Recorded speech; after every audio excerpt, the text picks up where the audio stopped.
नमस्कार, मैं राहुल कुमार सिंह।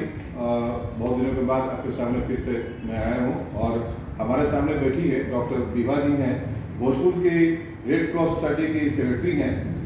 कुछ चंद सवाल मैं इनसे करने जा रहा हूँ। आप एक महिला हैं, तो महिला के रूप में रेड क्रॉस सोसाइटी को आप संभाल रही हैं, क्या अनुभव है आपका? एक दूसरा, जो बिहार की महिलाएँ हैं, लगभग 50% 7 करोड़ की आबादी है उनकी, क्या उनके लिए संदेश देना चाहिए? देखिए, सोसाइटी रेड क्रॉस सोसाइटी में मेरा पूरा का पूरा 22 साल हो गया योगदान देते हुए। मैं एक वॉलंटियर के रूप में आई थी और सेवा की चूँकि भावना थी, तो हमारे जितने भी कलीग्स हैं, मुझे कोई प्रॉब्लम नहीं आई। बहुत ही ज़्यादा प्रोत्साहित मुझे किया गया। मेरे परिवार से मेरे पिता ने किया। मेरी माता जी का देहांत हो चुका था, पर मेरे पिताजी ने हमेशा सोशल लाइफ के लिए प्रेरित किया कि समाज को कुछ देना चाहिए। तो जब मैं अपना NGO चलाती थी, तब भी मैंने महिलाओं के सशक्तिकरण पर काम किया और ज़िले में बहुत सारे ग्रामीण क्षेत्रों में महिलाओं के समूह भी बनाए और वो काफ़ी सशक्त भी हुई। फिर जब मैं रेड क्रॉस सोसाइटी से जुड़ी वर्ष 2002 में, तो यहाँ पर अपना पूरा दिया। यहाँ कंप्लीट एक सेवा है और मुझे ऐसा लगता है कि कोई भी महिला वो परिवार को चलाते हुए भी समाज में अपना योगदान दे सकती है। मैं सिंगल लेडी हूँ, मतलब मैं ना तो मेरा फैमिली है कोई, ना मेरे बच्चे हैं, ना मैंने विवाह किया। क्योंकि माँ के देहांत के बाद मैंने अपने सारे भाई बहनों का पालन पोषण किया और वो लोग सेटल जब हो गए, तब मैं इस क्षेत्र में अपना योगदान देना शुरू किया। सबसे पहला धर्म होता है परिवार को संभालना। अगर आप परिवार के प्रति समर्पित हैं और वहाँ पर सब कुछ त्याग की भावना से करते हैं, तो वो जज्बा अपने आप पैदा होता है। किसी भी महिला को आप देखिएगा, वो परिवार के प्रति समर्पित होती है।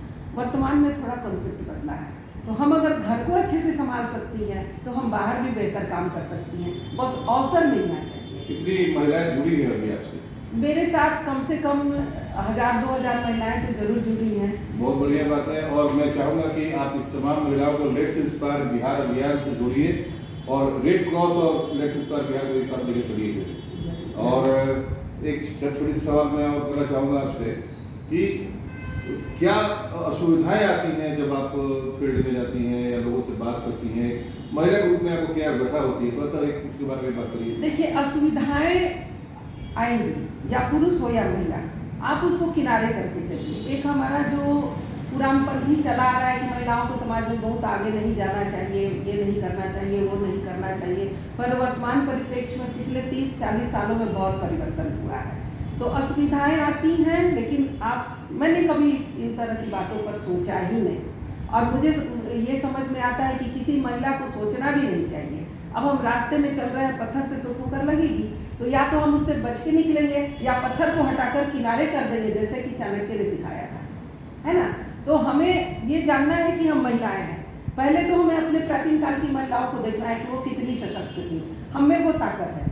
अगर हम सही हैं तो हमारा परिवार भी हमको रास्ता उसी के तहत में विकास बेहोल जी जो IPS हैं, उन्होंने गार्गी चैप्टर, गार्गी वाचस्पति में काफी विदुषी थी, उन्हीं के नाम पर उन्होंने महिला अध्याय को गार्गी चैप्टर रखा है। क्या उनके बारे में संसद बोलना चाहिएगा विकास वैभव जी के बारे में? नहीं, विकास वैभव जी के बारे में मैं उनको फॉलो करती हूँ, मैं उनकी फेसबुक फ्रेंड भी हूँ और मैं आपको बताना चाहूँगी कि यात्री मन के नाम से वो जो भी लिखते हैं, मैं उनको पढ़ती भी हूँ। और जब वो यहाँ आए थे, मैंने गुलाब के फूलों का एक गुच्छा उनको यात्री मन का अभिनंदन बोल कर दिया था। क्राउड बहुत ज़्यादा था, इसलिए उन्होंने शायद नोटिस नहीं किया। बहुत ज़्यादा भीड़ थी, वो भी बहुत दूर से आ रहे थे, थके हुए थे। 2-3 प्रोग्राम उस दिन शायद उनके थे, महाराजा कॉलेज में हुआ था। तो सर, एक वरिष्ठ पुलिस अधिकारी होते हुए भी अगर सामाजिक चेतना का प्रयास कर रहे हैं, तो ये एक बहुत बड़ी बात है। और आपने जो कहा कि बिहार में महिलाओं के लिए क्या संदेश, तो बिहार हमेशा से आगे रहा है। गार्गी एक विदुषी महिला थी और वो हमारे बिहार की थी। आपने कुछ सनातन धर्म की साहित्य मैंने भी पढ़े हैं, उतने विस्तार में मैं नहीं जाऊंगी, पर इन लोगों के बारे में मुझे थोड़ी सी जानकारी है और कोशिश करती हूँ जो हम बिहार की महिलाएं हैं, वो किसी भी क्षेत्र में कम नहीं है, बस हमें थोड़ा सा रास्ता मिलना चाहिए। पर इसमें एक जो डिमेरिट आ रहा है, जो अभी के वर्तमान परिप्रेक्ष्य में मैंने देखा, ये मेरा व्यक्तिगत अनुभव है और बहुत ही गंभीर अनुभव है कि हमें जो अधिकार दिए गए हैं, शुरुआती दौर में तो पता नहीं था कि संविधान ने महिलाओं को कितना अधिकार दिया, वो तो हमें कब का मिल चुका, लेकिन धीरे धीरे जागरूकता आई तो लोग जानना शुरू किए। तो हम महिलाएं, इसमें 70% 60% महिलाएं जो हैं वो अधिकार तो चाहती हैं पर कर्तव्य का पालन नहीं करती। बहुत बढ़िया, ये सबसे बड़ी चीज सब अधिकार चाहती हैं और कर्तव्य की हाँ। निष्ठा को निभाना नहीं निभाना नहीं चाहती। एक चाहती, छोटा चाहे- सा छोटी सी और मेरे तो पास बात है। परिवार के प्रति भी और हाँ। समाज के प्रति भी। डॉक्टर विभा जी बहुत अच्छी बात आपने कही है। एक छोटी सी बात मैं जानकारी देना चाहता हूँ। पटना में गार्गी अध्याय जो है 6 स्थानों पर गार्गी पाठशाला चला रही है, वहाँ जो सम्राट हमारी बहने हैं, और मैं चाहता हूँ कि गार्गी पाठशाला आप भोजपुर में आरंभ करिए और कुछ स्लम के बच्चों को निःशुल्क शिक्षा प्रदान करें। इसलिए कुछ शिक्षित महिलाओं को जोड़िए। मेरी बड़ी बहन है, वो भी जुड़ेगी आपसे। तो कुछ इसके बारे में बताइए कि क्या ये जो गार्गी पाठशाला जो चल रहा है, इसमें 700 बच्चे जो स्लम के बच्चे हैं। हाँ, मैं बताऊंगी। हाँ। देखिए, रेड क्रॉस के माध्यम से भी और अपने एनजीओ के माध्यम से भी हमने कम्युनिटी डेवलपमेंट का काम बहुत किया। हमारे जिले में छोटे छोटे कम्युनिटी जो हैं, जैसे और भी दलित महादलित की जो बस्तियां हैं, अब तो काफ़ी जागरूकता आ गई। विगत कुछ साल पहले इनोवेटिव एजुकेशन में 100 बच्चियों का मैं चलाती थी एक सेंटर, जो बिहार शिक्षा परियोजना द्वारा स्पॉन्सर्ड था। उसमें 6 साल से लेकर 14 साल की बच्चियां रहती थीं। शुरुआती दौर में उनके माँ बाप भी नहीं समझ पाते थे, दलित और महादलित टोले के, लेकिन धीरे धीरे उनमें भी जागरूकता आई और वो बच्चे पढ़ी और उनको मेन स्ट्रीम में लाया गया, स्कूल में एडमिशन कराया गया, वो हॉस्टल में भी रहना शुरू की। तो अगर इस तरह का प्रयास मुझे फिर से करने को मौका मिले तो हमारे शहर में, हमारे शहर के आसपास जो एक ब्रेकडाउन हुआ है उसको हम लोग फिर से ला सकते हैं। और एक छोटा सा जो डॉक्टर दिनेश प्रसाद सिन्हा जी है, नहीं, उनका प्रयास कैसा है? दिनेश प्रसाद सिन्हा, आपको पता होगा, जगजीवन कॉलेज में ये शिक्षक भी रह चुके हैं और सोसाइटी में इनका अच्छा योगदान है, चाहे वो धार्मिक हो, साहित्यिक हो, राजनीतिक को छोड़ करके बाकी सारे मंचों पर ये दिखेंगे। हमारे रेड क्रॉस के मतलब प्रारंभिक काल के ये सदस्य हैं और पूर्व में ये यहाँ के सचिव भी रह चुके हैं।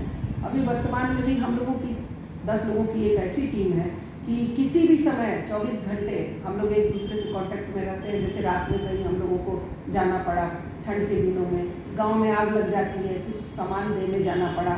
कम्युनिटी में जैसे अभी शराब कांड, जहरीली शराब कांड जब डॉक्टर प्रतिमा यहाँ DMT हुआ था 2010-11 में, तो हम सारे लोगों ने मिलकर काम किया और हम लोगों की कोशिश होती है कि वंचित वर्ग के बीच में जाए।